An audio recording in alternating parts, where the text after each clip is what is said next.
음성을 내가 들으니 사랑하는 말일세. 우리가 그들을 작별하고 배를 타고 바로 고스로 가서 이튿날 로도에 이르러 거기서부터 바다라로 가서 베니게로 건너가는 배를 만나서 타고 가다가 구브로를 바라보고 이를 왼편에 두고 수리아로 항해하여 두로에서 상륙하니 거기서 배의 짐을 풀려 함이러라. 제자들을 찾아 거기서 이레를 머물더니 그 제자들이 성령의 감동으로 바울더러 예루살렘에 들어가지 말라 하더라. 이 여러 날을 지낸 후 우리가 떠나갈새 그들이 다 그 처자와 함께 성문 밖까지 전송하거늘 우리가 바닷가에서 무릎을 꿇어 기도하고 서로 작별한 후 우리는 배에 오르고 그들은 집으로 돌아가니라. 두로를 떠나 항해를 다 마치고 돌레마이에 이르러 형제들에게 안부를 묻고 그들과 함께 하루를 있다가 이튿날 떠나 가이사랴에 이르러 7 집사 중 하나인 전도자 빌립의 집에 들어가서 머무르니라. 그에게 딸 넷이 있으니 처녀로 예언하는 자라.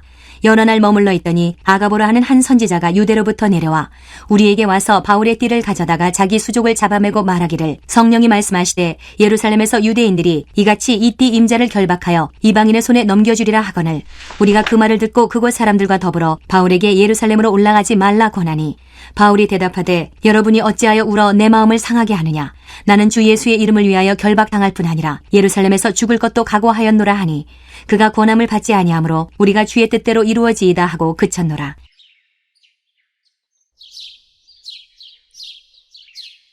안녕하세요. 키티 나누는 목사 안상열입니다. 오늘도 주님의 안에서 좋은 하루입니다. 오늘은 사도행전 21장 1절에서 14절을 통해서 상반된 말씀이 들릴 때 라는 제목으로 은혜를 나누겠습니다. 큐나인 여러분, 여러분은 하나님의 음성을 어떻게 들으십니까? 하나님의 음성은 크게 세 가지 방식으로 우리에게 들립니다. 첫 번째로 성경 말씀을 통해서 여러분이 성경을 읽거나 큐티를 하거나 종종 목사님의 설교를 통해서 하나님의 음성을 듣게 되죠.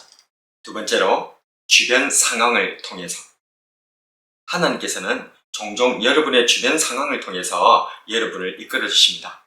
적절한 사람이나 여건을 통해서 순적하게 인도해 주시곤 하시죠. 마지막으로 믿음의 동력자의 입을 통해서 뿐만 아니라 하나님께서는 우리 주변에 있는 믿음의 사람들의 권면을 통해서 하나님의 음성을 들려주십니다. 그런데 문제는 종종 우리에게 상반된 말씀이 들릴 때가 있다는 것입니다. 오늘 본문에서도 두로의 제자들과 유대로부터 내려온 아가보 선지자는 사도바울 선생님에게 예루살렘으로 가지 말 것을 말씀합니다. 그러나 사도바울 선생님은 예루살렘에 올라가는 것을 사명으로 받고 있죠. 이처럼 상반된 말씀이 들릴 때 어떤 음성을 들어야 할까요? 첫 번째로 감정에 따라 들으면 안 됩니다. 사도바울 선생님은 앞선 본문 20장에서 에베소의 장로들과 눈물의 이별을 하였습니다. 20장 37절에서 38절에 다 크게 울며 바울의 목을 안고 입을 맞추고 다시 그 얼굴을 보지 못하리라 한 말로 말미암아 더욱 근심하고 배에까지 그를 전송하니라. 얼마나 애절합니까? 이렇게나 찢어지는 이별의 아픔을 안고 예루살렘으로 올라가는 사도바울 선생님에게 믿음의 형제들이 성령님의 감동을 받았다며 예루살렘에 들어가지 말라고, 예루살렘에 가면 결박당해 이방인의 손에 넘겨주게 될 것이라고 말한 것입니다. 이 상황에 사도바울 선생님이 만약 감정에 따라 권면을 들었다면 그는 예루살렘에 올라가는 것을 포기했을 것입니다. 그러면 이방교회가 예루살렘 교회를 위해 준비한 연보를 전달하지 못했을 것이고 로마로의 선교 여행도 막히게 됐을 것입니다. 감정은 공감을 이끌어냅니다. 서로 다른 우리들이 한마음 한뜻으로 하나 되어 사랑할 때에 감정은 큰 역할을 이뤄냅니다. 그러나 감정에게 결정권을 주어서는 안 됩니다. 우리는 감정을 중시하는 이 세대를 본받지 말고 오직 말씀으로 하나님의 뜻을 분별해야 합니다.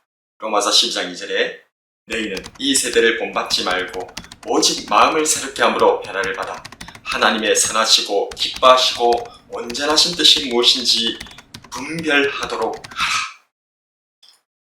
감정으로 여러분의 인생을, 사역을 결정하지 않는 우리가 되어야 하겠습니다. 상반된 말씀이 들릴 때 어떤 음성을 들어야 할까요? 두 번째로 이해관계에 따라 들어도 안 됩니다. 우리는 착한 사람을 좋아합니다.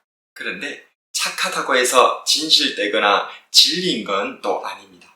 그저 내 말을 잘 들어주고 내 편에 되어주기만 한다면 옳고 그른가는 상관없이 우리는 착하다라고 말하기 때문입니다. 이러한 이해관계에 따른 판단은 이 세상을 부정과 부조리가 판치게 만듭니다. 옳고 그른가는 상관없이 그저 네 편, 내 편 갈라치기만 일삼기 때문입니다. 신앙생활에도 마찬가지입니다. 내게 이득이 되면 아멘, 듣기 싫으면 노멘 해서는 안 됩니다. 도리어 우리는 복된 말씀에 아멘하기보다는 경고와 책망의 말씀에 더욱 아멘해야 합니다. 왜냐하면 복된 말씀에는 누구나 당연히 아멘하지만 경고와 책망의 말씀에는 그렇지 않기 때문입니다. 그래서 하나님께서는 출애굽한 이스라엘 백성들을 그리심산과 에발산 사이에 세워두고는 각각 축복과 저주를 선포하시면서 저주의 말씀에는 모든 백성은 아멘할지라 라고 명령하셨던 것입니다. 내 이해관계에 따라 선택적으로 말씀을 듣지 않아야 하겠습니다. 상반된 말씀이 들릴 때 어떤 음성을 들어야 할까요? 마지막으로 사명에 따라 들어야 합니다. 두 차례에 걸친 성령님의 감동, 예루살렘에 올라가지 말라고 권면하는 믿음의 동역자들의 말들에 사도바울 선생님은 어떻게 반응하셨습니까? 13절에 바울이 대답하되 여러분이 어찌하여 울어 내 마음을 상하게 하였는가? 나는 주 예수의 이름을 위하여 결박당할 뿐 아니라 예루살렘에서 죽을 것도 각오하였노라 하니 감정에 호소하지 말라. 이해관계에도 흔들리지 말라.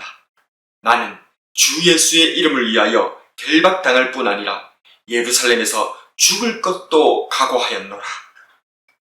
사도바울 선생님은 사명을 받았습니다. 이방인의 사도라는 사명, 복음 전파를 위한 사명. 사도바울 선생님은 생명의 위기 앞에서도 하나님께로부터 내가 받은 사명, 내가 왜 이 땅에 태어나는지, 나는 무엇 때문에 살아가는지에 대한 분명한 사명을 결코 잊지 않았습니다. 그래서 결박당하고 이방인에게 넘겨지고 생명의 위기가 확정된 상황이랄지라도 끝까지 사명을 향해서 달려갈 수 있었던 것입니다. 우리에게도 사명이 있습니다. 소금과 빛의 사명, 바로 그것입니다. 예수님께서 말씀하셨습니다. 마태복음 5장 13절과 16절에 너희는 세상의 소금이니 소금이 만일 그 맛을 잃으면 무엇으로 짜게 하리요? 그에는 아무 쓸데없어 다만 밖에 버려져 사람에게 밟힐 뿐이며 너희는 세상의 빛이라. 산 위에 있는 동네가 숨겨지지 못할 것이요 사람이 등불을 켜서 말 아래에 두지 아니하고 등경 위에 두나니 이러므로 집안 모든 사람에게 비치느니라. 이같이 너희 빛이 사람 앞에 비치게 하여 그들로 너희 착한 행실을 보고 하늘에 계신 너희 아버지께 영광을 돌리게 하라. 소금처럼 자신을 녹여 주변을 만나게 썩지 않게 하는 사명, 빛처럼 자신을 불태워 주변을 밝게 비추는 사명, 이 착한 행실과 복음의 사명이 저와 여러분의 사명인 줄로 믿습니다. 오늘은 상반된 말씀이 들릴 때 어떻게 해야 할지에 대해 묵상해 보았습니다. 사도바울 선생님뿐만이 아니라 오늘을 살아가는 우리도 종종 이처럼 상반된 말씀이 들릴 때가 있습니다. 감정에 따라 들으면 안 됩니다. 이해관계에 따라 들어도 안 됩니다. 사명에 따라 말씀을 들어야 할 줄로 믿습니다. 그래서 소금처럼 빛처럼 착한 행실과 복음으로 우리 주변을 살려나가는 저와 여러분이 되길 주님의 이름으로 축복합니다.